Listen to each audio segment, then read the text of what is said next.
Hi there, ladies and gents. It's Dan from Adventure More UK. Welcome to another episode. Today's special guest is a adventure endurance athlete. He's a public speaker and is a man who's completed over 33,000 kilometres of human-powered adventuring. The man is Mr. Jamie Ramsay. How are you, mate? I'm very well. Thank you very much for taking the time to speak to me today. Oh, no problem. Like I said, you've done a lot over the years.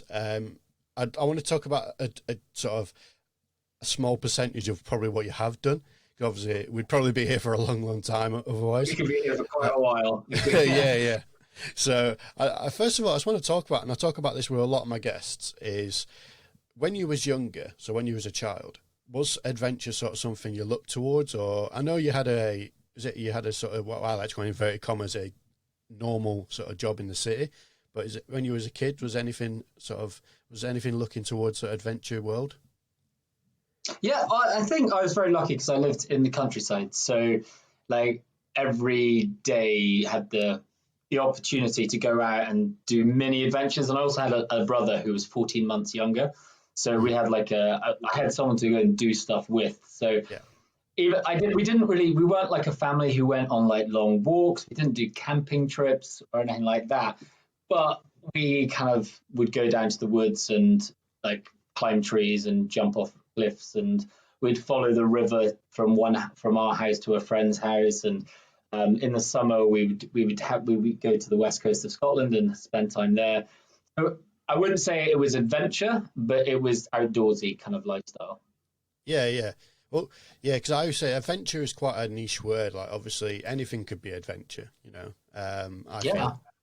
Yeah, so going to TK Maxx can be an adventure. Yeah, especially. Well, no, I was going to say not at the moment because he can't.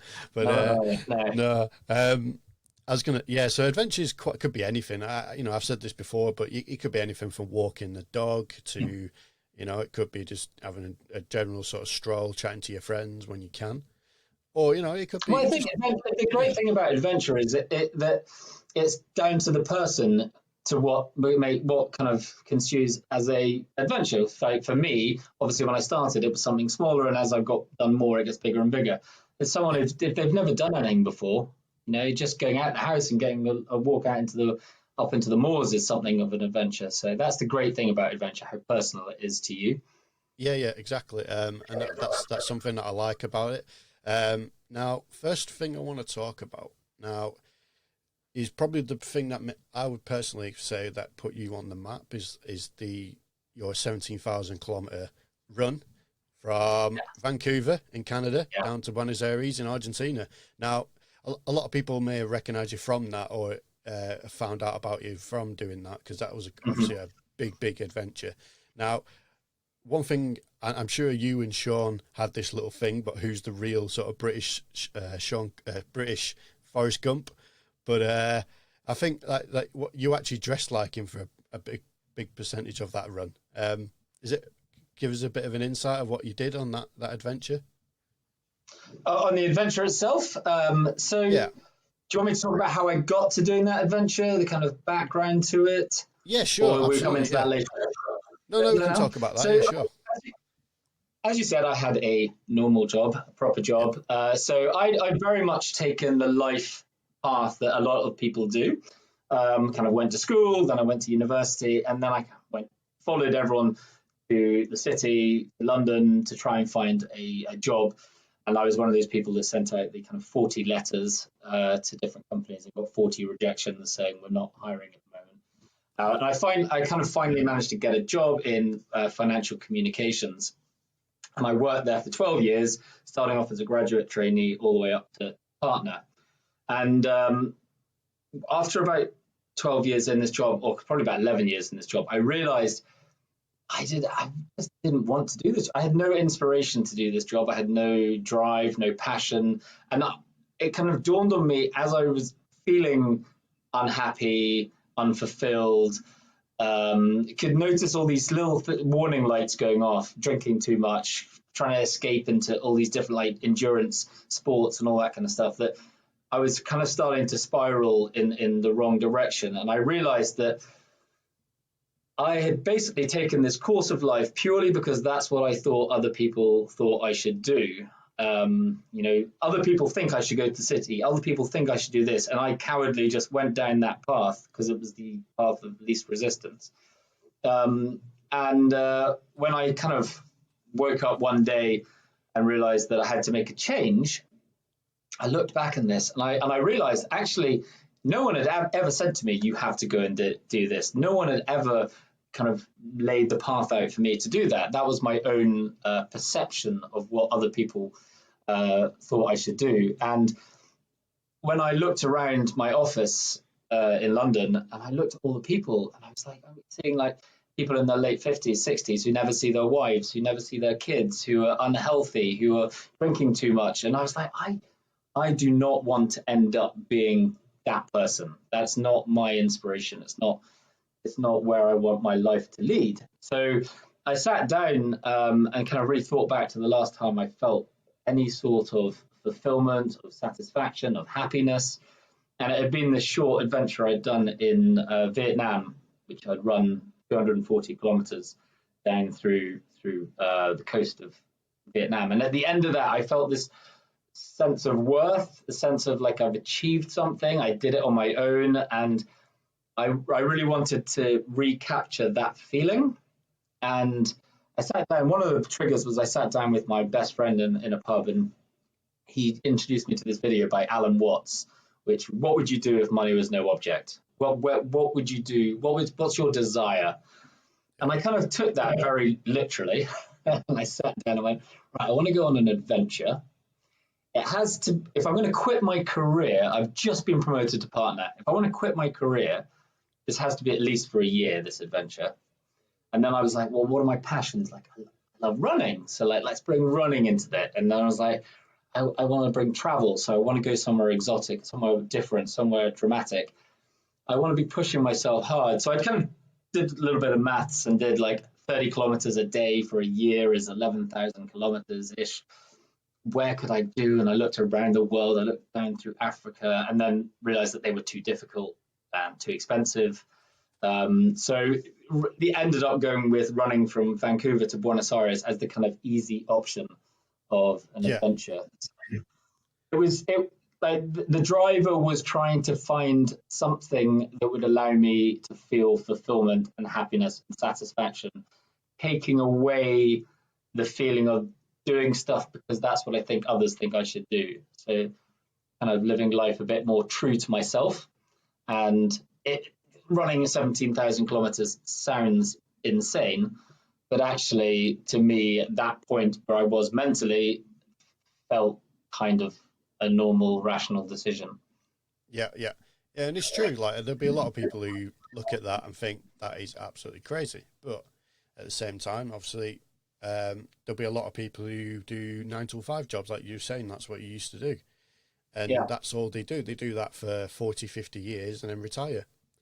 Now, I'm in a very similar situation as yourself, where I'm stuck in that rut. I recently just left a job to pursue doing something like similar to yourself, and that's the way I look at it. And again, I was in that same under that impression that I'm just doing it because that's what everyone else wants me to do.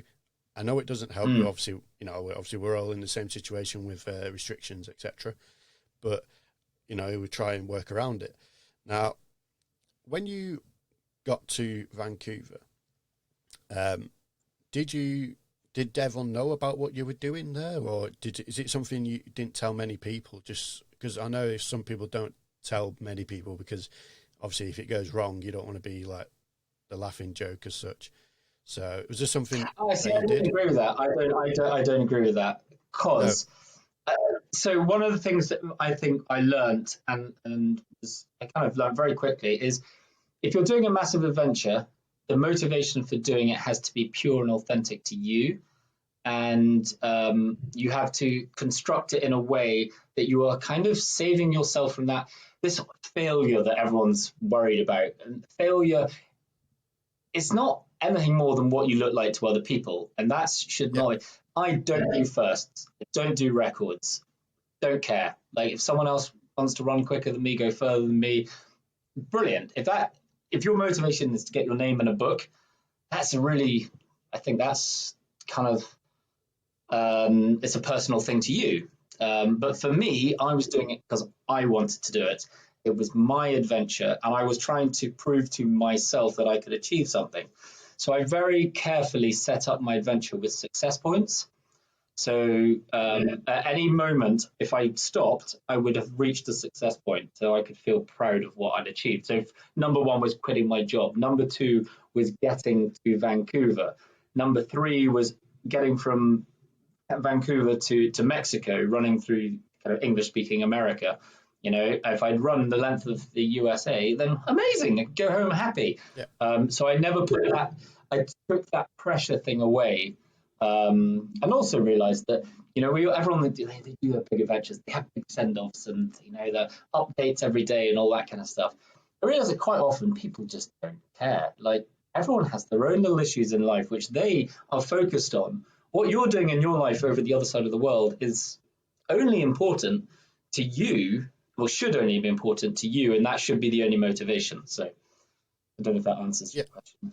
Like, Yeah, no, it makes sense. No, it makes sense. I do get that, because obviously there's a lot of people who think about, like you say, about putting their name in a book, or longest, furthest, fastest, whatever it may be. But it has to be coming from a good place. Like, it has to be your own personal sort of decision.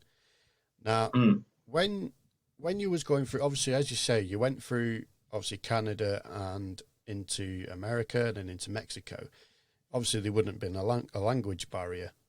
Now, obviously, I know you like meeting people, and that's one thing you do enjoy doing. And I'm the same. I love meeting people when I'm out traveling. I've been, you know, same as yourself, I've been around the world. Now, when you got into sort of the South American countries and Central American, how was it communicating with people? I know, obviously, you know, there's obviously a verbal barrier, but was there other sort of ways you could communicate with people? Well, I got very good at charades. But on a serious note, it's weird, the perception of when you're going from one country to another. When you're running through America, you'll have everyone, well, America being the United States, everyone's being like, oh my God, if you go to Mexico, as soon as you get to Mexico, you're going to die. They're going to murder you. They're going to chop your head off. Everyone's going to rob you. The police will extort you. And, you know, it does affect you a little bit as you're getting closer and closer to the border. Day one, I was in Mexico. The police let me go down a highway because it would be safer. And people stopped and gave me food. And, you know, you realize very quickly that the perception of Mexico in America is very different to what it is actually like. And when you are a person alone doing something that is positive, is not interfering in anyone in any way, you're not being flashy, you're not looking for drugs, you're not getting drunk, you know, people actually they want to help you, and that doesn't matter where you are in the world. But what is quite funny is when you're in America, everyone tells you to watch out about Mexico, they're really dangerous. When you're in Mexico, they tell you to watch out when you get to Guatemala, because it's really dangerous. Guatemala, they warn you that El Salvador, and you're like, Jesus, everyone hates their neighbors. It made me wonder if I did it the other way, with people in like Guatemala going, really dangerous here, but the Mexicans are amazing. They're really happy people. But fortunately, I have to go and cycle the other way to see if that happens. Yeah. Now, it is true. Like, there was going to be a couple of questions in relation to that, because, you know, obviously there is that perception that a lot of South America is dangerous, and there's corruption and this, that, and the other.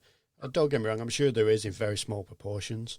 It is a big continent at the end of the day, but as I've noticed, there's quite a common theme along the people I've spoke to over the last few months, is that the majority of people are kind and forthcoming in what you're doing. Like you say, if you're not interfering personally with people's lives or causing any trouble, then surely that's going to be a good thing, and people are there to help you. So what I actually noticed is that, so we have this perception in our society. We live a really closed door society, where we get into our houses and we lock the door, and quite often people can live in a building and not know any of their neighbors and, you know, say hi. In a lot of other countries, they have a lot more of an open culture, where the doors are, people interact more, people are more community based. So when you come into these communities, they are more used to being friendly and accommodating and welcoming, and helping you. So actually, I think we're taking a little bit of our closed mentality and imposing it on a place that we see from Netflix when we watch Narcos, that Mexico might be dangerous. Yeah. I'm sure Mexico would be hugely dangerous if you were looking for drugs and trying to overthrow a drug lord. You're probably going to get killed. If you're just running down the street during the day or cycling or whatever, you're generally going to be left alone. That's true. Like we probably don't have too much of an understanding sometimes, because obviously, like you say, people judge someone by how they look or what they've seen. And like you say, like looking on these documentaries on TV and stuff, people will probably think that Mexico's full of drug lords and, you know, South America and stuff like that. But it clearly isn't. Like, it's not somewhere I've been yet. Like, I do want to go to South America. It's not somewhere I've been. That's amazing. I've got mates who, like, one of my friends spent 6 months in Brazil and said it was one of the best places they've been. But I just want to quickly, like, because as I mentioned earlier, before we started coming on, I'm not the biggest of runners. Like, I don't run. I run short spurts when I'm doing rugby. That's about it. But I read something that your longest day was just short of 50 miles. Yeah, 79 kilometers, I think. Yeah. Now, obviously, for someone who trains a lot, that obviously is still a long way. Don't get me wrong, but that's good going. But did you really realize how far you'd ran when you'd ran that far? Because that's something I've done a marathon, and I've done the London Marathon many years ago. And obviously that's 40. Thank you. That's 42 Ks. You know, so to do sort of nearly double that is extraordinary. Like, how did you realize you'd run that far? It's very kind of you to say it's extraordinary, but it's kind of one of those things that it's a progression thing. So when I started my run, I'd set myself this kind of mental thing, which was you run 5 days, 30 kilometers, take 2 days off. Okay. And that's how you will achieve what you're setting out to do. I very quickly got rid of that plan, realizing that there are two problems with living your life. If you set targets for everything, there's three eventualities. Maybe that's perfect.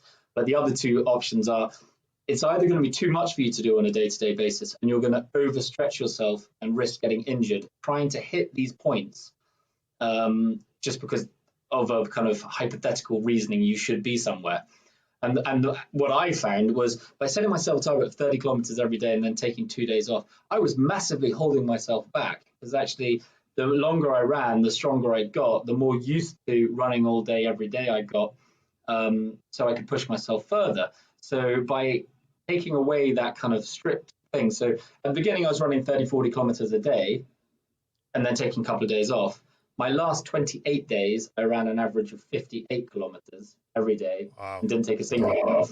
Yeah. But what I do, just so a lot of people think, oh my God, you ran 79 kilometers. I do not get up in the morning and run 79 kilometers like a race, pushing this 40 kilo. You know, you run 10K, you stop, you have a drink, you run another 20K, you have lunch, and then you run, you do it in stages during the day. So it's not one continuous run. And normally the bit when you get to the end, that really long bit, is because you get to 50K and you start looking for a campsite and you can't find anywhere. Yeah. And then you end up I'll go a little bit further. And then you end up doing 79 kilometers. So. Yeah. So the whole thing obviously was 475 days, but from that 475 days, was it 367 days of it was actually running days? Running, yeah. So I can only assume then that the other days were just rest. Were they rest days? Yeah, there are rest days. I as I said, I do my ventures because I want to do them, because it's my passion. So my sister got engaged when I was in Santa Barbara in the US. Okay. So I had to then get to Panama City to fly home, and I went home for her wedding. There was no way I was not going to go to her wedding, because I was doing this selfish adventure through the Americas. So I came back for that, and but it is, when I look at I see it as two parts. It was running from Vancouver to Panama, and then there was running from Panama to Buenos Aires. And the first half was a lot slower than the second half. So the second half because I'd been back at my sister's wedding, and end of June, and I was like, huh. And they were like, yo, when are you finished? I'll be done by New Year's Eve. Easy. Told the girlfriend, oh yeah, you book your ticket and be in Buenos Aires on New Year's Eve, and we'll celebrate together. And then landed back in Panama City, and then had to navigate my way around the Darien Gap to Colombia. And when I got to Colombia, I was like, how far is it to Buenos Aires? I didn't know, and I looked it up, and it was something like 7,600 kilometers. And I had 180 days, which is exactly 42 kilometers a day, every day, for 180 days. And I was like, oh, crap. There's no way I can do that. But somehow managed to do it and arrived a day early. So. Yeah, that's brilliant. When you were running, it wasn't a case of just running head down and just going for it. Like, you actually made the effort to sort of have a look at your surroundings and take in the environment, basically. Because I know some people will just run and not really take notice of what's going on around them. But you made the effort to sort of, look at what's going on around you. I did and I didn't. Okay. So I've been writing a lot recently about this. I've done like 100,000 words. I'm trying to get it condensed down into a book. And quite a theme that keeps coming up is like, Jamie, you're on this journey to explore, not just to run. Like, stop, take time, meet people, go and see things. So a lot of the kind of I did some amazing things. I got to watch some archaeologists unwrap a Inca mummy, which hadn't been exposed for 700 years or something. And I got to go diving in Costa Rica, and I got to do all these wonderful things. But quite often that was like I had to force myself to do that, because you do get into this routine of, I have to keep going. And so I really had to push myself to that. And when I got to the end, I had this date in my head. I have to be in Buenos Aires by New Year's Eve. And that date obviously gave me something to push towards. And I was running every single day. But when I was like 2 days away from Buenos Aires, I remember feeling like, why have you just rushed this? You've just run the whole of South America. You didn't stop enough. You didn't go and see things. You were just pushing to get somewhere on a certain day. And I was like, you idiot, you could have dragged this out for another 3 months, and it would have been amazing, and you would have done all these things. So it's kind of you to say that I did, but I think I could have done it more. Sadly, I then go on other adventures, and I do exactly the same thing. I cycled across Australia, 25 days, didn't take a single day off. I was going to say, that was one of my next things, actually, is ask you about that. Because I've been to Australia myself, and obviously the route you took, it went from, where did you go from? I went to Melbourne. I landed in Melbourne Airport 6 a.m. in the morning, put my bike together outside the airport, cycled down to Torquay, and then went along the Great Ocean Road, then up through Adelaide, Port Augusta, Coober Pedy, Alice Springs, Darwin. Yeah, I went straight up through the middle. Exactly. I was going to say, for people who don't know that obviously for people who have been, you're pretty much going through some places where there's nothing for quite a long way. It was like, I remember one of the signs was 270 something kilometers to the next, which I tell you is not that scary. But wasn't that scary for me, because I was on a bike, and last time I'd seen a sign like that, it was Mexico, and it was 300 and something kilometers to the next petrol station. And you're pushing a baby stroller running into a desert. You're like, holy crap. So when you're on a bike, you're like, it's easy. I was going to say, because for you, that would be probably a day and a half, maybe 2 days of cycling, that, really? Yeah, about a day. Yeah, so realistically... It was a hard route to take. But the reason I took it was because I was originally... The whole reason of going on that adventure was my brother lives in Sydney. And I wanted to go and see him and his family. So I was going to go from Perth across to Sydney. And then I looked at it, it was like, well, it's all pretty much the same as you go across. I know that's a generalization. There's mountains. Yeah. But it was like, this is very similar. But if you go up, then you're crossing more kind of different ecosystems. So that's why I went through the harder things, just to... Yeah, because obviously in Australia, there's the climate is actually... I know a lot of people think the climate's just, it's just sun and scorching hot, but you do have storms as well and stuff like that, especially down towards around the Melbourne area or around Victoria. Yeah. If people want to watch the video, it's on my YouTube, and the first 10 days or something, I'm pretty much wrapped up with waterproofs on. And then I go into the desert where it's like 35 degrees and I can't cycle. So when you was out there, as I spoke to when I spoke to James about this, he did similar thing. Now, when you was out there, obviously because the Aussies are quite forthcoming and they're very they're like us really. They're like the Buzz Brits. They're probably, most of them are half Brits, so it's fine. It's just the way it is. But when you was doing your adventures, did anyone sort of like take note of what you were doing, or was it kind of just saw you and thought, oh, it's just another cyclist? Or did you have a sort of following by then? No, so I don't really encourage people to on that kind of adventure. I'm out there to do it. But that one was cycling long distances each day. So that was my thing. I don't really try and get people involved in that one. It is weird though, if you're in the middle of, like, if you're in South America, cars will pull up and like offer you food. People will go like, oh, we just saw you, we went to a petrol station, we bought you a sandwich and a can of Coke and that kind of stuff. It's amazing. Yeah. In the more developed countries, so like Iceland and Australia, people just drive past. You're in the middle of a desert and people just drive past and they're like, guys, he's fine. He's obviously crackers.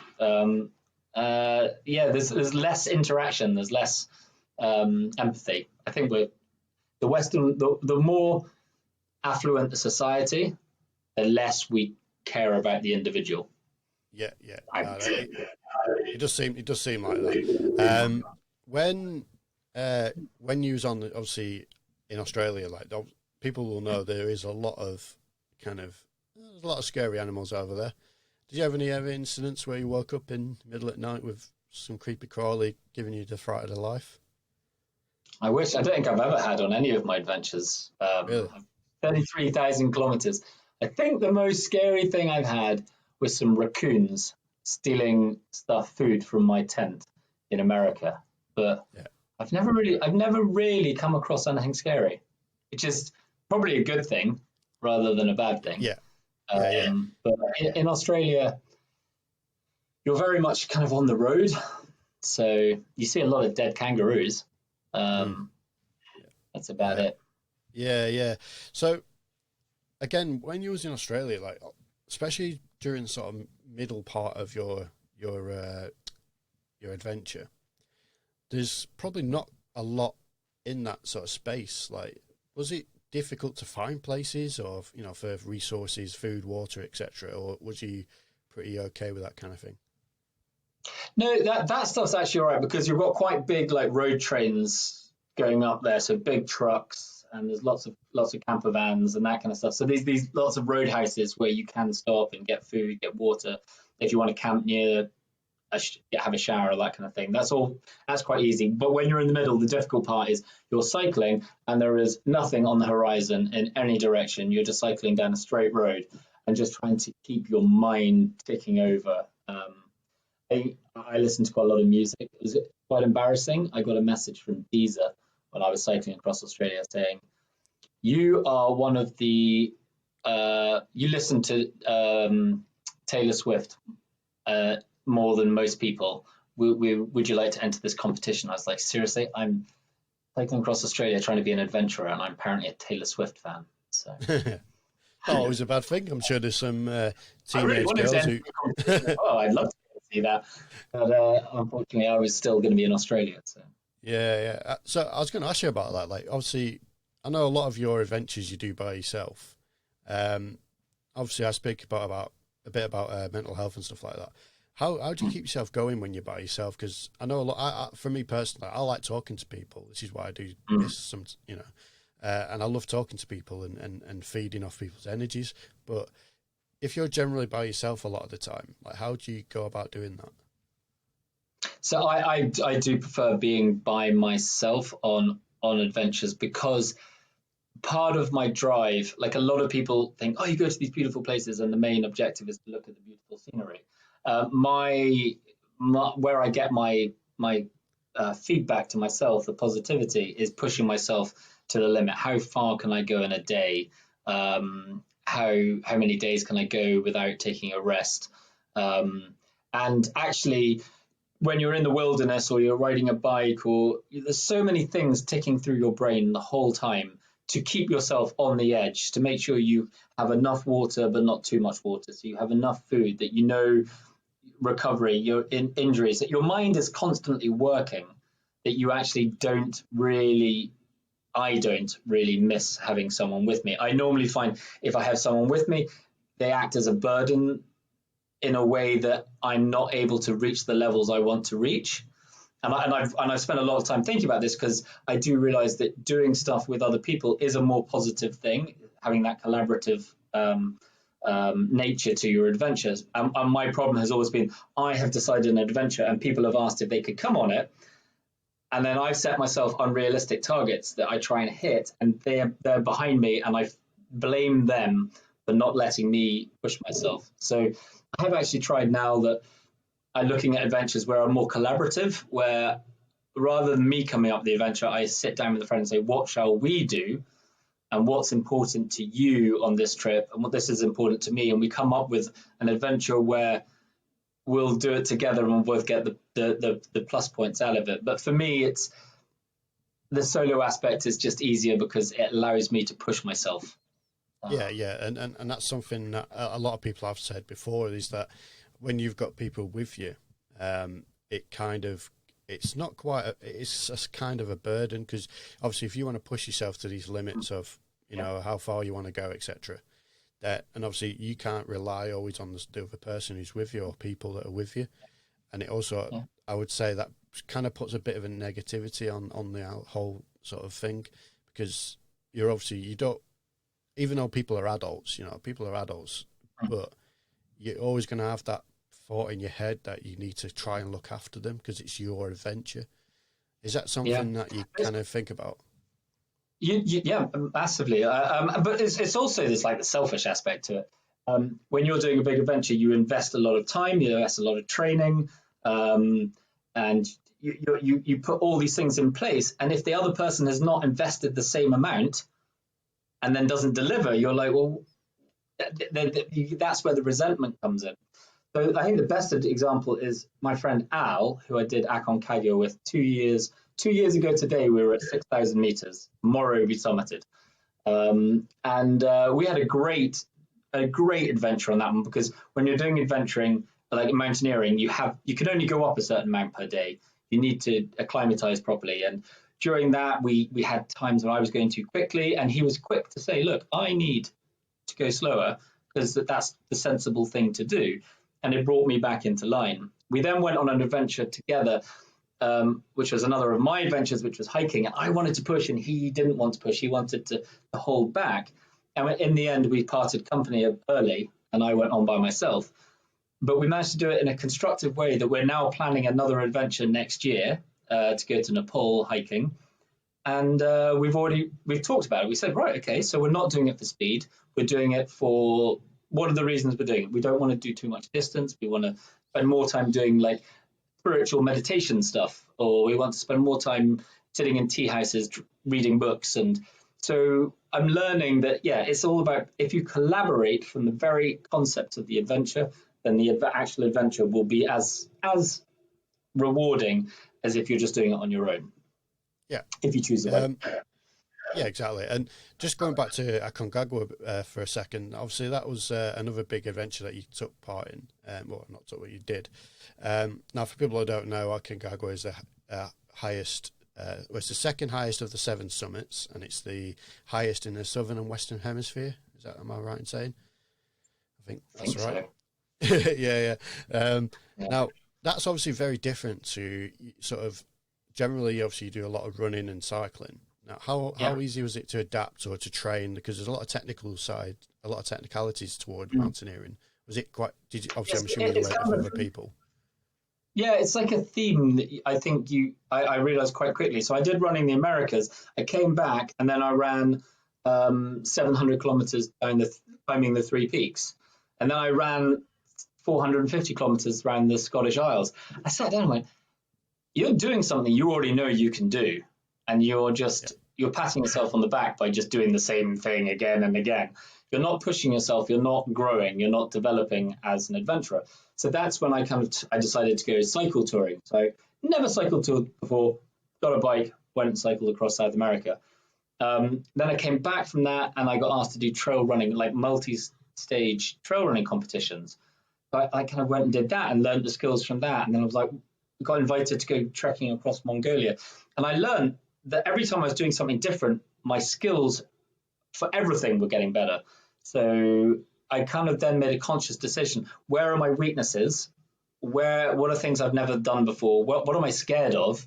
Let's go and do those things. So Aconcagua, it's about going slowly. It's going up a massive mountain. I'm scared of heights. You can't do it. You can if you have the skills, but I couldn't go and do it solo. I had to have a friend come along. And by asking my friend Al, the reason he was there was because he had a lot more knowledge about mountains. So it was kind of putting myself in the number 2 position. He was the knowledge. I had to depend on him. So it was all about, so the mountaineering was kind of bringing that into this kind of how do you grow as a person by each adventure. So yes, Aconcagua was exceptional. And I loved every minute of that adventure. Very expensive, but yeah, I'm sure it was very, very worth it. Now, with like most people, obviously, would go and do a lot of sort of smaller mountains, etc. But was it, obviously, I'm assuming you did some smaller sort of training type things, or did you just chuck yourself straight in the deep end? Straight in at the deep end. I climbed some small mountains which you just walk up in the Pyrenees, like 2,877 meters, I think is the highest. I've never really done peaks before, but I kind of looked at what are the attributes you need, and I was like, I've got the characteristics to be able to do this. I've got everything I need. I just need someone to be there with me who tells me to slow down, who tells me how to acclimatize properly. Who I get on with and trust.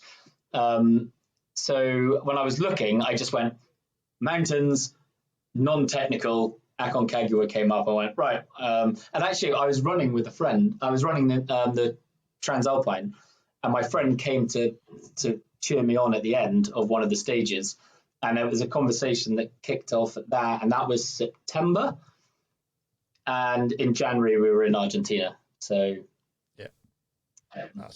It's quite a short turnaround then. Yeah, but luckily I was quite fit, and he just climbed mountains, so it kind of worked. But you know, a lot of one of the things in adventuring, one of the things I learned is a lot of people look at something big and they'll think, I can't do that because it's big, and that's, you know, take on big things, do big things, as long as you do them sensibly, as long as you do the research. You know, if you don't make it. Like if you go out to Aconcagua and you only make it to base camp, you're going to have an experience which is amazing because you managed to make it to base camp. You get to experience that special little community up in a mountain. You get to learn about acclimatization. You can always go back and try again. The people who, I always find it funny when you see people go, oh, you know, I was going to do this thing, but I didn't have enough money, or I didn't have this, and so I didn't do it. It's like, so you basically just gave up. Like, I didn't have enough money to run the Americas. I had enough money to get me to maybe Panama. But I was like, if you go and do it, if you only get to Panama, you still got to run to Panama, which is like 9,500 kilometers or something. So even if take on big adventures and don't care if you don't succeed, just enjoy the journey to get there. So yeah, exactly. I totally agree with that. With now, so obviously you went to Aconcagua, like obviously that was a big mountain, but coming back, obviously beforehand you mentioned it just earlier, the 3 peaks, like you ran between the 3 peaks. Yep. And it's something I was quite interested in because it's something similar to what I would like to do, but I've been planning something towards the 5 peaks. I won't say too much on that because it's something that I've not fully cemented 5 peaks. So you basically got Sleeves Down Hard in Northern Ireland and Carrauntoohil in in Republic of Ireland. So it's including them too. So it's a similar situation, but including the other two. But yeah, I just want to talk about that because apparently you didn't realize at the time, but you'd set was it an unofficial record of 14 days doing that run? Yeah, it's one of those things. I set a record. I went and did it, not even knowing there was such a thing as a record for it. And the only reason I set a record is because apparently I was the first person to have done it. So yeah, like they always say, the easiest records are firsts because no one else has done it. And then I wrote an email, a thing about it, and then the chap who went and then took my record, I said, look, don't do this, go here, do that, and you can hold like he had maybe a little bit of support, I was unsupported, but at the end of the day, who cares? Like he got to go and do had got the same experience I got, and then someone's gone and beaten him, and then someone's, and I just hope that people don't go too quick and miss out the fun parts of, camping in cool places. And like when I climbed Scarfell Pike, I took a day off that day. I didn't do much. I didn't do any running that day. I just went and climbed the mountain. So as long as people are enjoying the moment, that's and it's something that a lot of people I spoke to, like, you go and do lots of amazing adventures around the world, and a lot of people don't take into account, like, obviously we live on obviously I know you live in France now, but when you lived in the UK, there's a lot of people who don't see like how much we have to offer in the UK, because obviously there's a lot to admire, and I feel like obviously there's a lot of people who go out, like you say, I'm sure all the stuff that you've done is amazing, but is there like certain things you'd like to to do around the UK that's maybe, I know again maybe it's not quite the same, so it has the same sort of don't worry, it's coming, hopefully, fingers crossed, working on it. Can't say anything about it, but hopefully. The adventuring in the UK is epic. The stuff that Sean Conway's done is awesome. The swimming and his triathlon, and I'm a big fan of Sean. I think he's an amazing adventurer, but two, just a classically awesome guy. Just to show how nice he is. We've spoken a few times, but when I was going to Cycle Australia, I was in the car with my mother on the way to the airport, and he somehow got my number, rang me, and then wished me luck. I was like, "What, dude? Like we're not that close," but so I've got a lot of respect for him. But in the UK, I've got friends who have been ski touring in the Alps, and say that their best ski touring has been in the Highlands of Scotland. And some of the stuff you can do on the west coast of Scotland is amazing. Some of my best, I loved the Outer Hebrides, was amazing. The Three Peaks, just we have so much history in the UK, which can be combined with adventure, which is absolutely, it's priceless. But also doing long stuff in the UK is harder than doing long stuff abroad. Cycling across Australia, you can't halfway through go, I'm just going to go home. But if you're doing something like cycling the length of the UK and you get bored, you can just kind of go home. It's like it's a half day in a bus and you're at home. So you have to have a lot of grit and determination to keep going with your escape route so easy. So I always admire people who do like around the coast and that kind of stuff. So. No, that it's something that a lot of people don't take. Well, a lot of people take it for granted. Like obviously of what we have here in the UK. Like I don't live too far from the lakes, so it's something that it's not. I kind of live on that middle ground between the lakes and the Peak District. So because I live in the northwest of England, I'm pretty lucky really. Obviously, at the moment, we can't do anything. So we've got to be good. We will be able to. It's a great time to be planning adventures, training for adventures, making sure you have the right kit for adventures. I'm spending a lot of time like just packing a hiking bag, just hypothetically, or checking your tent doesn't have holes in it, or just going through all these little things that you can do, which will make it adventuring when we can do it again. And also, one of the things I need to do is I've been up Scafell Pike 3 times. And because of the weather, I've been lost every single time. Every time I get lost on that mountain. And that just shows how in the UK, it is difficult. You know, we have weather to take into account that you don't have to take into account in other places. So Yeah, there's a saying. There's a saying that I use, and it's I learned it in the military, and it's piss poor performance equals so poor prior preparation equals piss poor performance. I get it. Yeah. There. Yeah. So that's something that I learned a lot of in the military, and I think that's key.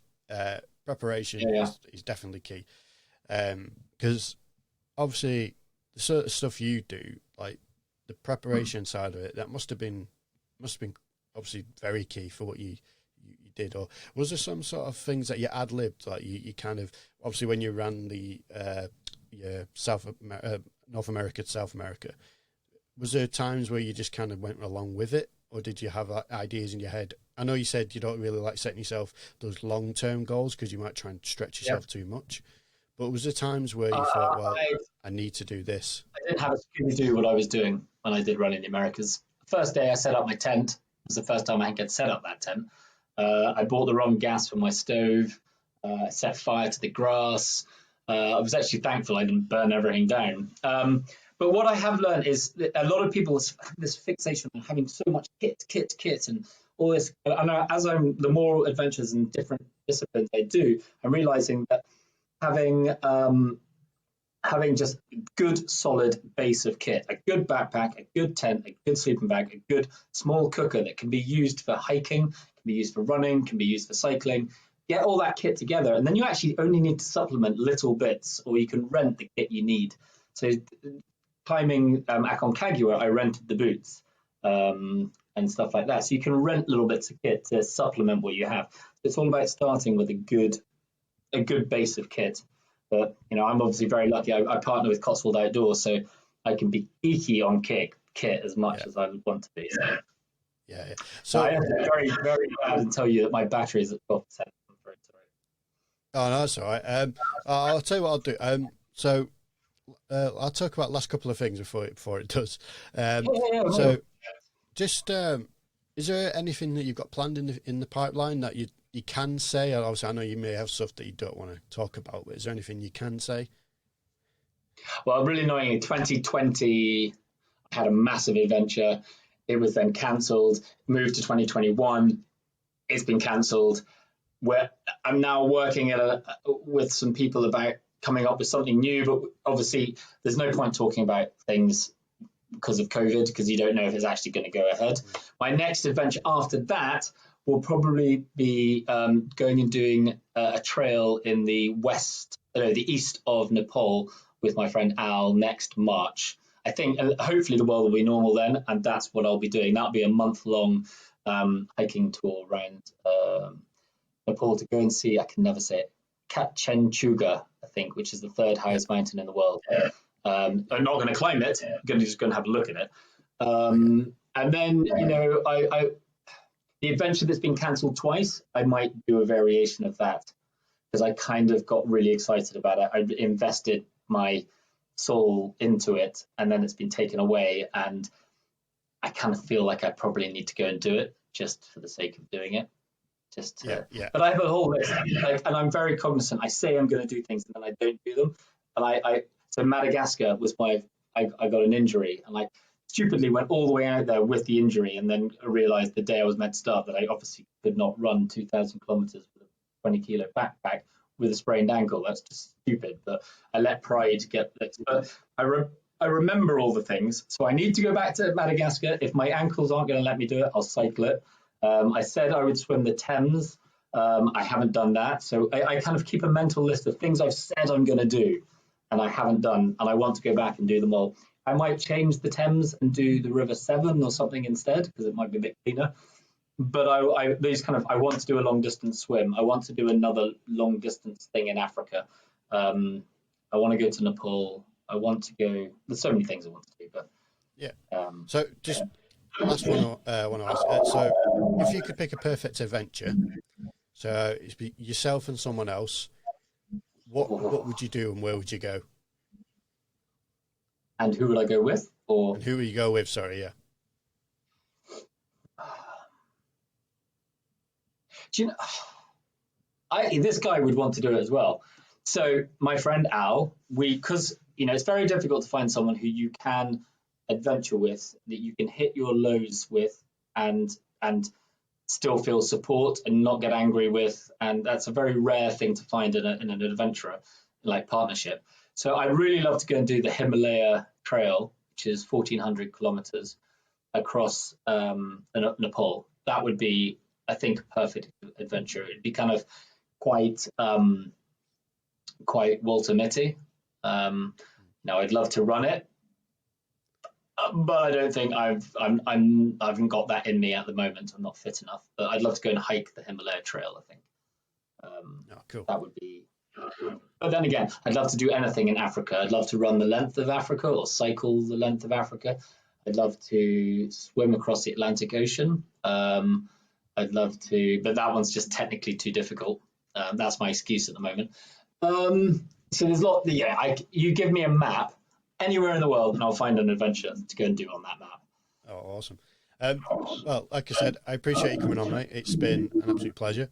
I know you're a busy man, so I appreciate taking the time out to come and chat to us. What I'll do is I'll put links in the description of where they can find you. What's the best place to find you on? Well, Instagram is probably the best place, but I enjoy making videos. I'm not very good at it, but YouTube, I've got like a 40-minute video on climbing Aconcagua, a video going across Australia, South American cycle, all these kind of things. It's just little short videos. And if anyone's got any questions about what kind of kit they should use, how do they go about planning, any of that kind of stuff, I do answer the emails. Send me an email. You'll get my email on my website. Just put the caveat that it might take a week to 2 weeks to get a reply, as you know how crap I am on email. No, it's all good. Like I said, I appreciate it. I meant to have done something yesterday, but I woke up, the beautiful weather, I went ski touring instead. Fair enough. So, yeah. So, well, like I said, I appreciate it, mate. I will always give advice, but it just might take a little bit of time. No, like I said, you're a busy man. Like I said, Jamie, appreciate it. It's been an absolute pleasure. As I say, all that stuff I'll put in the description of the video. It'll be on my YouTube channel. So please make sure you check out Jamie's stuff, because he's an absolutely amazing person. And like I said, if not a problem. And if you want to, like I said, keep an eye on what I'm doing. Obviously, I've got my links in the description. Check out my adventure. When are you thinking about your one? When? Well, I was going to do it this year, but it all depends. It all depends on COVID. Everything revolves around COVID at the moment. So I know you don't want to talk about too much. How long are you envisaging it to be? It'll take. Excellent. I'll talk about it afterwards. I'll talk about it afterwards. Let's have an exclusive chat. Yeah, no problem. I'll talk about it afterwards, because I don't like saying too much just in case it doesn't happen. I'm like you. But yeah, thank you very much, mate. As I say, I'll put links in the description. Appreciate it. And if I don't see you soon, I'll catch you on the flip side.